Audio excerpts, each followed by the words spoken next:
masayang umaga. Amen. Sa gabing po ito, tunay na dakila ang ating Panginoon. Amen. Sa lahat ng araw, tayo po ay Kanyang pinagkalooban ng malakas na pangatawan. Pero sa bilang banda, ang kalagayan ito na ating nakikita sa ngayon, ito po ay realidad sa ating buhay. Na minsan naman na tayo ay hindi natin halos tatanggapin ang mga pangyayari ito dahil ang nais natin ay makapiling pamuli ang ating mga mahal sa buhay.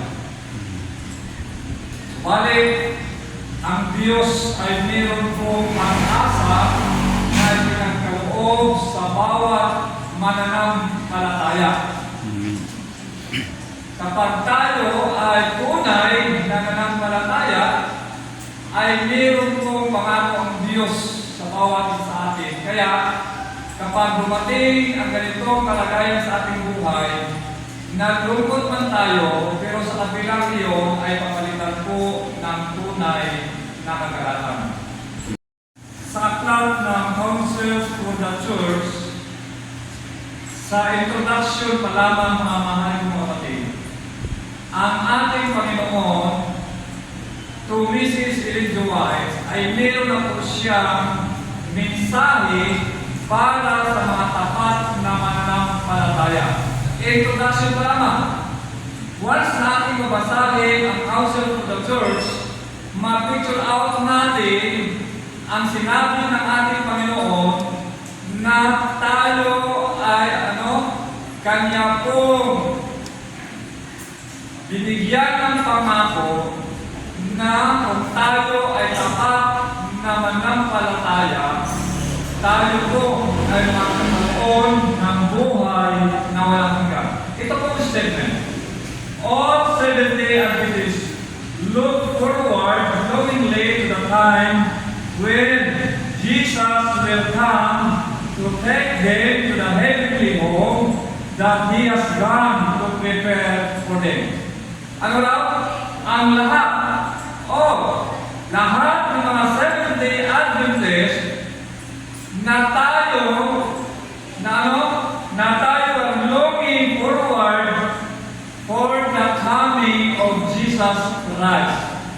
Tayo po ba ay naghanda sa pagdating ng ating Panginoon? Siyempre, sapagkat kung bakit tayo ay naglilinggo, kung bakit tayo ay nananampalataya, sapagkat ang nais natin ay muli makita ang ating Panginoong Hesus Kristo.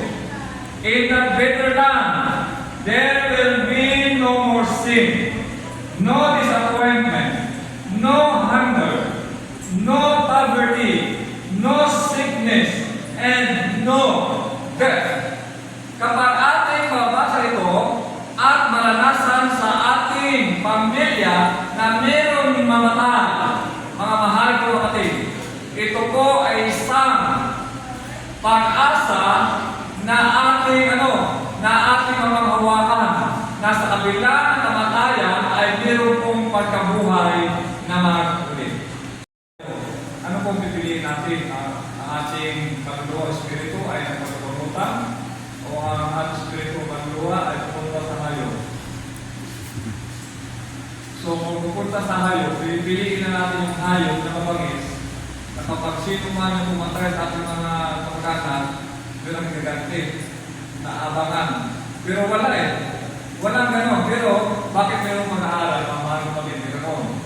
Pero ating pa rin na pag-alaman na walang base sa Biblia ay wala po yun na nakasulat. Ang atin lamang ay nakasulat sa banal na kasulatan na kapag ang tao ay mamatay, siya ay mabalik sa labo, ang hininga ay mabalik sa ating Panginoon. Kaya, tunay ng Diyos ay mayroong pong mensahe sa gabing po ito sa bawat isa sa atin. Ito po yung sinabi sa aklat ng Apokalipsis 14:13, narinig ko ang isang tinig mula sa langit na sinasabi. Ito po na sinusulat ni John Revelador na kung saan ang tinig ng ating Panginoon na kanyang narinig na sinasabi, isulat ito, pinagpala ang mga patay na namatay sa Panginoon. Ano raw? Mapalad ang namatay. Ang mga patay na namatay sa Panginoon. Kaya, bilang tayo mga Seventh-day Adventist, ay wala na po tayong dapat kinatatakutan. Wala na po tayong dapat pinaproblema kung saan kung meron mang namatay. Ito po ay meron na sinabi ng ating Panginoon na kapag tayo ay namatay sa ating Panginoon, tayo po ay pinagpala. Okay? So, kapag sabi ng pinagpala, sa ibang terminology ay maswerte. So, kapag tayo maswerte, ibig sabihin, meron tayong tatanggapin. Kapag tayo pinagpala, meron tayong tatanggapin. So, ganun lang kasimple. Oo, sabi ng Espiritu, kaya sila ay makapagpahinga sa kanilang mga gawain. Okay? So, sila ay makapagpahinga sa kanilang mga gawain. And then, dahil sa kanilang mga gawaan sumusunod sa kanila. So, tatlong bagay na sinasabi ng ating Panginoon o John Revelador, unang-una ay pinagpala. Pinagpala ang mga patay na namatay ng ating Panginoon. Pangalawa, sila ay makapagpahinga. So, ibig sabihin, na kapag mamatay, wala nang ginagawa, kung bakit na palpang-lutang pa, pupunta pa doon sa hayo. So, hindi talaga makapagpapaniwala. Ay sabi si Biblia, dapat makapagpahinga na. Kung pupunta pa sa hayo, siyempre ay mag-transfer to transfer para mayroon ko silang ginagawa. Sa isang karanasan, mayroon po isang mayaman sa kanilang village. Siya naman ay kilala. Isang taong mabait, isang taong mapagbigay, isang taong matulungin. Pero, sa kanyang karanasan, sa kanilang lugar, kapag mayroong namatay, ang mga tao ay kapag nagsalita, puro matatamis. Magandang masalita ang kanyang marinig. Pero kung buhay pa, bakit ay pangit yung mga sasabihin?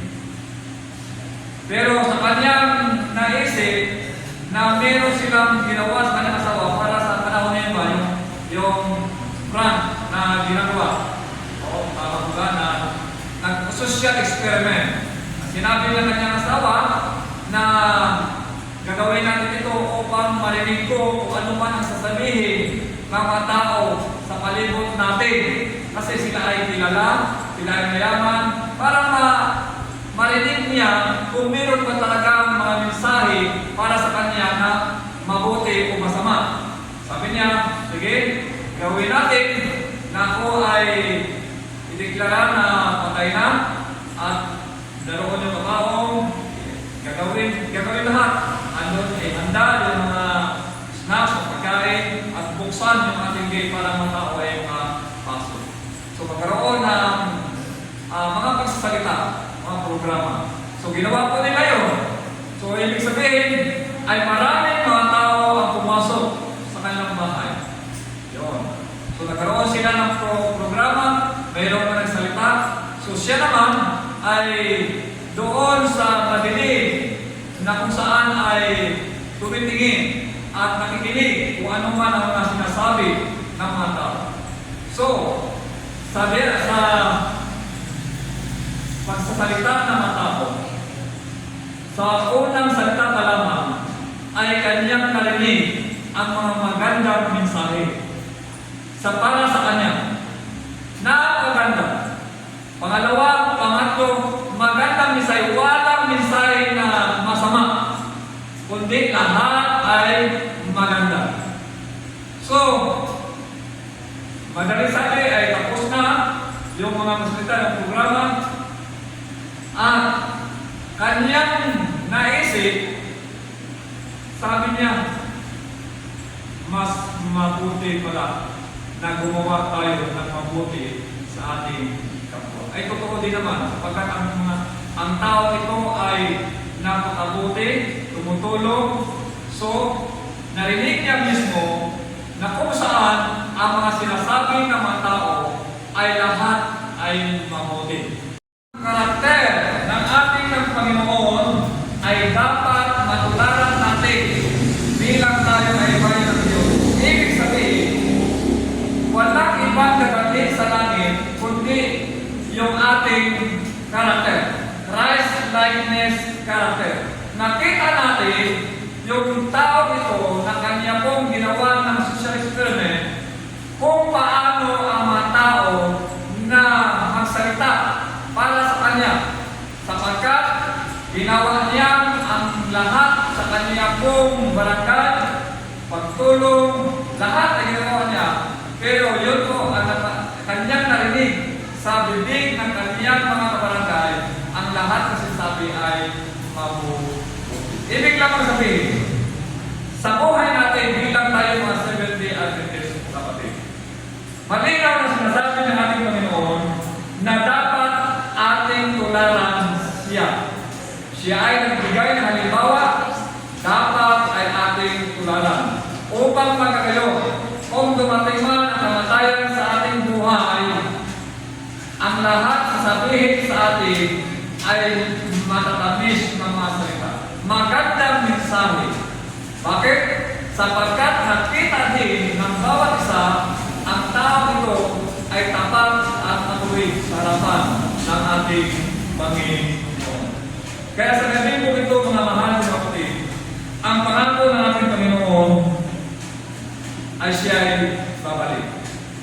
So common na ating pong doktrina na kung saan ay ang pangako ng ating Panginoon Diyos na siya ay babalik at ang kanyang kukunin lamang yung mga unang magkabuhay, itong mga patay na nasa kay Kristo. So, ngayon, ano ba ang ating dapat gawin? Di ba? So, alam natin na tayo yung namatay, sila hindi nila alam. Pero ang dapat natin gawin, mga mahal kapatid, sa lahat ng araw, dapat ingatan natin anuman ang ating mga gagawin sa sasabihin. Ito'y naaayon lamang